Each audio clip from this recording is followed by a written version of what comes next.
Okay, we are 2 weeks away from SummerSlam, and things are starting to heat up. Literally. Yeah. Seriously, this weather is disgusting. Could be going on till October, they're saying. Ugh. The first bear month of the year. God damn it. Oh, no, sorry. That's September. It is September. And we kick things off. With Kurt. Yes, that's the one. But he didn't come along Oh no. alone. Sorry. He had the very bald, Oh. the very miserable. Constable Corbin. Yeah, they were just saying, like, yeah, Paul Heyman did his job, sir. Brock Lesnar came out, so Paul gets to keep his job. Mm. And he'll be interviewed later in the night. By Renee Young. Not in the ring, though. You get enough of them as it is. So, and then inevitably got on the subject of Brock. And then Roman came out, he wasn't happy, and he said, look, don't you come out here telling me that Brock's been suspended and our match has been put off at SummerSlam. And Kurt said, no, it hasn't. I made sure it didn't. You will be fighting Brock at SummerSlam. And he said, between me and you, I hope you kick his ass. Oh. That didn't go down too well with the Baron. He said, look, you're the general, you're the... Commissioner? No, he is the general manager. General manager. Yeah, get confused with the two stupid job titles. Yeah, and he said, you should be impartial. This isn't good. And then Kurt said, well, you know what, Baron, I've had enough of you.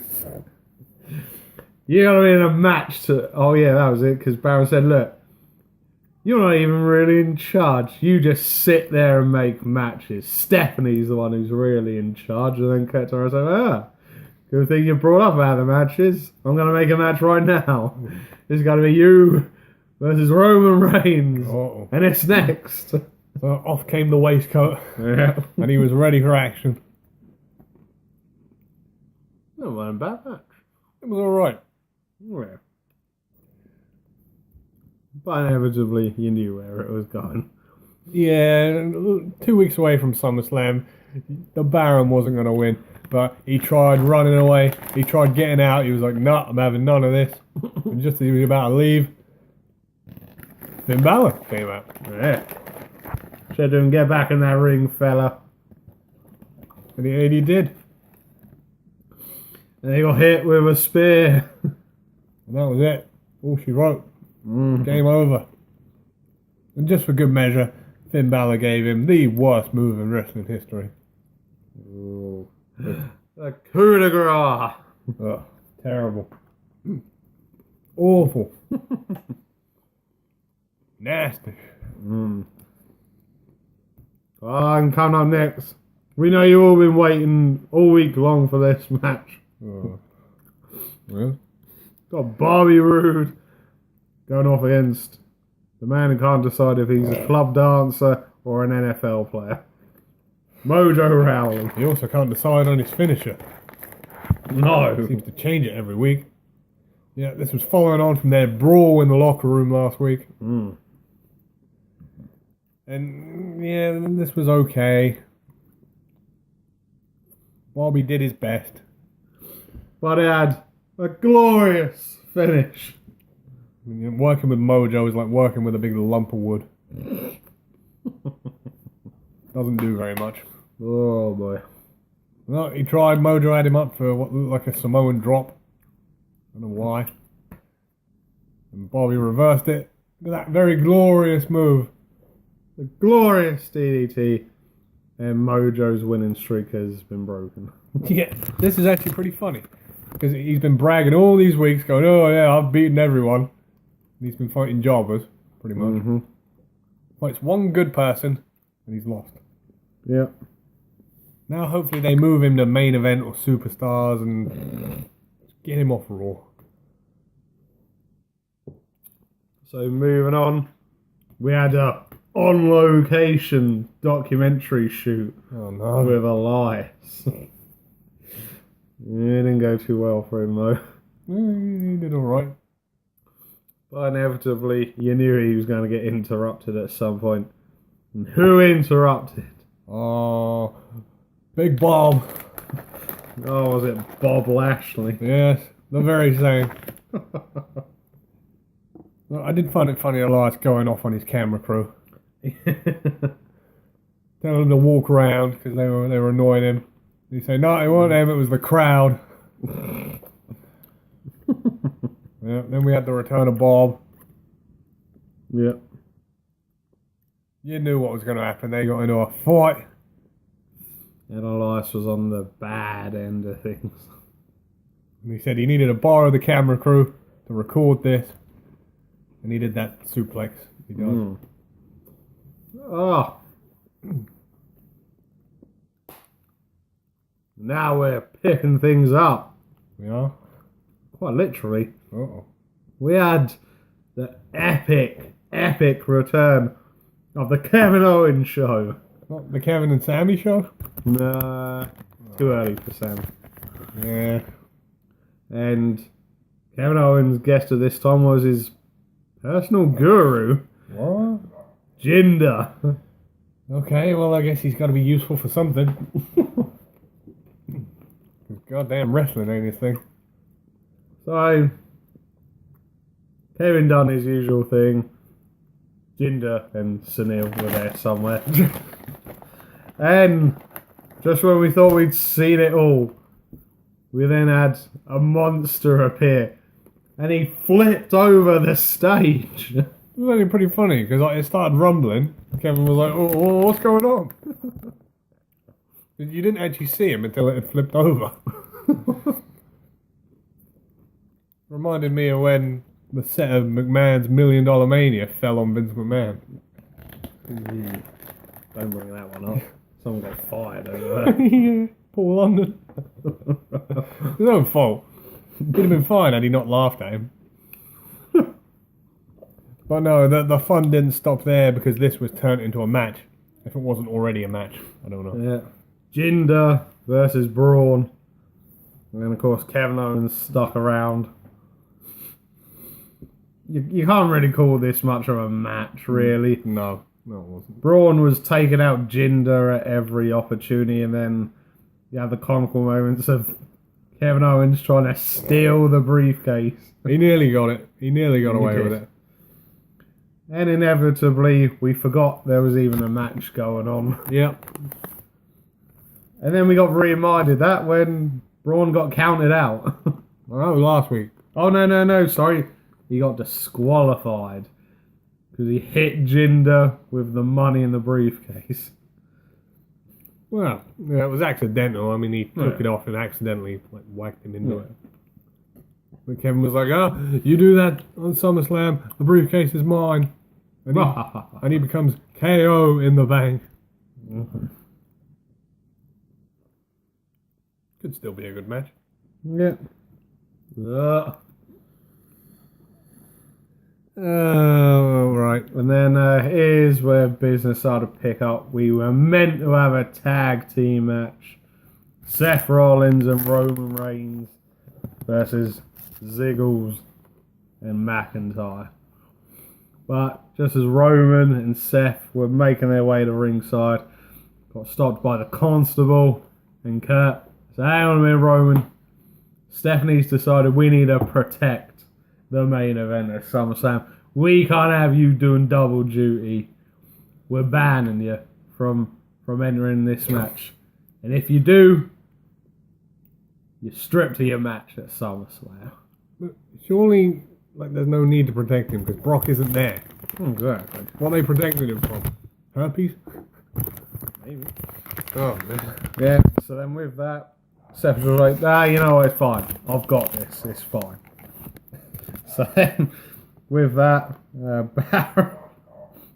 Baron turned around and sort of gave Roman a snigger, and he was like, hey Baron, how's your ribs doing? He's like, he sucker punched him in the rib cage. Another sucker punch. And then he went down squealing. Kurt was laughing over him. And then Roman went, this guy needs a trainer. Oh, damn it. Where'd Roman get funny? Yeah. Yeah, so we go into the match. Now, in all honesty, I thought he was going to have a partner. Hmm. I thought it was going to be Finn Balor. Could have been Tyler Breeze. He tried. He tried. But no, Seth weren't having it. He said he was going to go it alone. So it was a handicap match. Mm. And it was alright. Yeah. I wouldn't give it any real big credit. Seth tried his best, but ultimately the numbers game was too much. And we're having the same problem. McIntyre is a lot more entertaining than Dolph is. Yeah. But did you notice they actually mentioned someone last week who hasn't been mentioned in a very long time? And tonight as well. They mentioned the other one. The lunatic. See, a lot of people picked up on this because, well, it's the first time in ages that they've actually mentioned Ambrose by name. Why would they bring him up?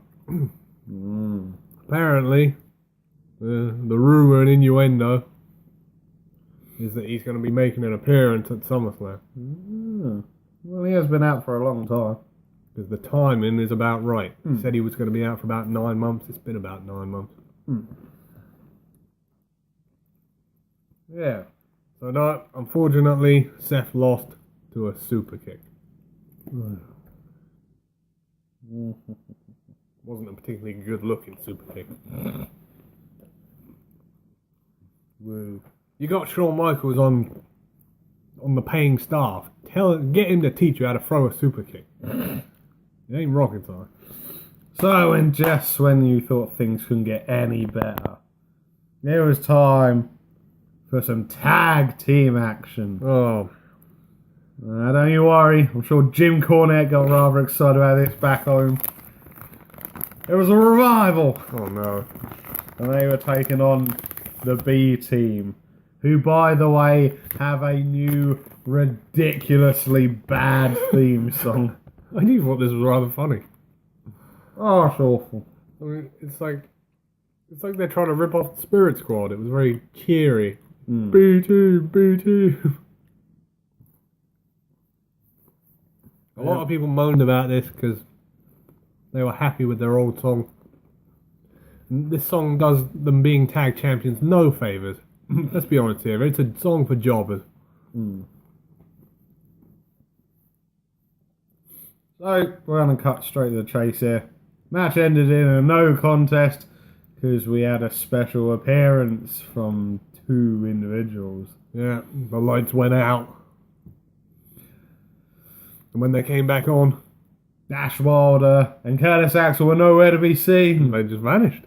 And the Deleters of Worlds was there. Yes. And they started beating up on them. And poor Bo.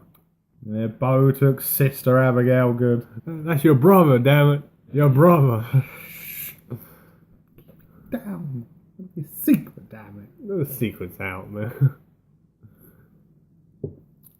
So, and this is all then culminated backstage to, I'm guessing we're not having a Raw Tag Team title match at SummerSlam now. 'Cause No.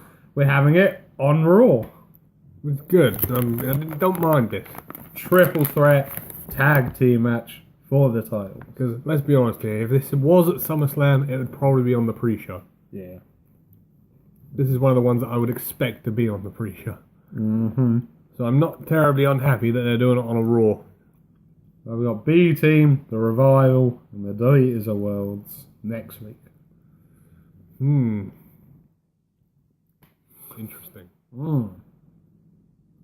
Then earlier on in the night, we got told about an interview that would be conducted, and it's happening right now. And we had a very emotional Paul Heyman speaking with Renee Young. Yeah, I found this pretty funny, actually. Because he had blatantly been using that stuff that makes you cry. Because no one, when they cry, their eyes do not go that red. Or maybe he was that upset about it, he's been crying all week. He's been crying like a baby. He hasn't been able to sleep because of it. Paul said, he turned angry against Renee. He said, I bet you're enjoying this, aren't you? Evil people. Well, she asked the difficult question, is there going to be another Paul Heyman guy? If it's not Brock. He didn't answer it. He was like, how could you ask that? Yeah. He's been with Brock for 16 years. And then he said he's tried contacting Brock, but he's disconnected his phone. He hasn't spoken to him ever since the incident happened. I feel for him. I really do. But of course, we had another difficult question at the end. Who do you think will win at SummerSlam? And he said he's never seen Brock this violent. Which is surprising, because, I mean, the dude did bloody Hogan. Nearly flat out killed the man. No, so moving on from that emotional interview. Time for some tag team action again, brother. Oh, cool. What have we got?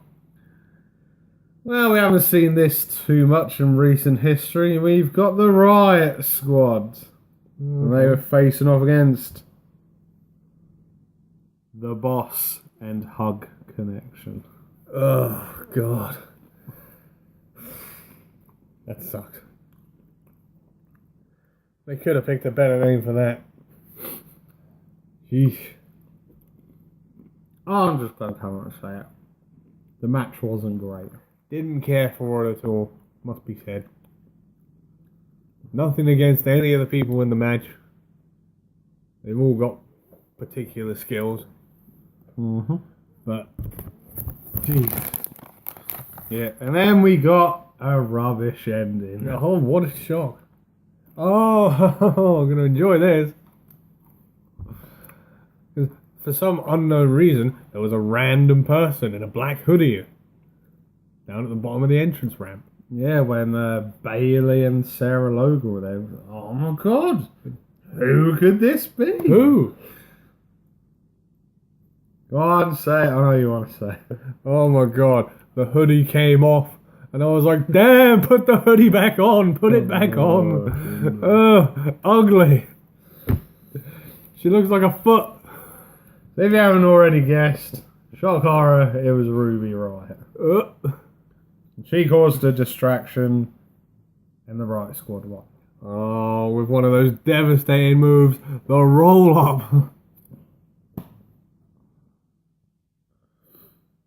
Yay, the Riot Squad is back together. Ugh. So, moving on to our main event that had been teased all night. Ronda Rousey making her Raw debut against Alicia Fox. Great. I've got to come out and say this straight away out of the bat.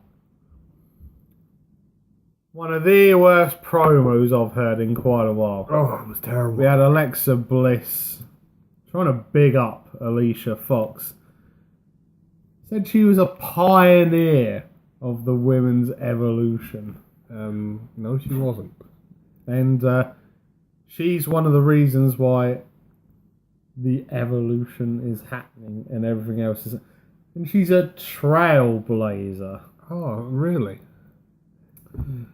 No, she's been a mediocre wrestler who's been lucky enough to somehow survive in the company this long. Let this sink in, people. She's been in the company pretty much close to 10 years now. She's held one title. She won the Divas title, 8 years ago? And here, this will make you laugh. It was a fatal four-way match with Kelly Kelly, Eve Torres, and I think Maurice might have been in there. That shows you the state of the women at the time. Poor Eve Torres. She was really badly treated back then. And Fox held the title for a month before dropping it to Brie Bella. Who wasn't really known for being much of a wrestler herself back then. Yeah. That wasn't before they started splitting them up. That was back when they were doing twin magic. Yes. So, and lo and behold, after we'd had enough of the waffling on, Oh, Ronda Rousey interrupted it. thank God. And of course she had a BFF with her. And despite Alexa Bliss's shenanigans, Ronda kicked 2 bells out of Alicia Fox. It wasn't even close. No. But I will say this, Rousey, can you wear a longer t-shirt? Please. With kids in attendance. Well, I wouldn't exactly say it's a t-shirt. Yeah. And, of course, it wouldn't be an Alicia Fox match if we didn't have a couple of botches. Yes. The only notable one I can remember was the finish. When, oh, no, that was it. But then, it was the whole finish, actually, whilst I remember. Ronda went to go do T-bone suplex to Alicia Fox. Went to chuck her over her shoulder, and she just barely flopped off of the ramp. Looked incredibly awful. And then to top it all off, Ronda then put in the armbar. The cameraman then made the mistake of zooming in on the hold, and Alicia Fox has just sat there with her arm bent Oh, God. when she's meant to be in a flat armbar. Well, guess the art of selling is gone on that one. Wouldn't be surprised if she got straight back up afterwards and no-sold it. Absolute freaking idiot. Well, no, she tapped pretty quickly. It was like, no, please. And then you can enjoy this one. We had my favourite bit afterwards. Oh, no. The interview in the ring. Yes. But it didn't go on for very long. No, because Alexa Bliss thought it would be an ingenious idea to try and get a sneak attack in. Didn't work, though. No. She got bounced out of that ring quicker than anyone's business. And Ronda said she's taken that title at SummerSlam. Oh, will she do it? Or is there going to be some shenanigans involved? Wouldn't be surprised. Find out next week. Yeah, pretty much. I'm your host, Jim Ross, Jerry the King. No. They're not the hosts. No. Right. That's it, folks. Yep, that's it. From your real hosts, the master of the brain damage, Martin? and the one and only Sam H. We'll see you again for the next one. Hey, Baron. How's your ribs? Oh.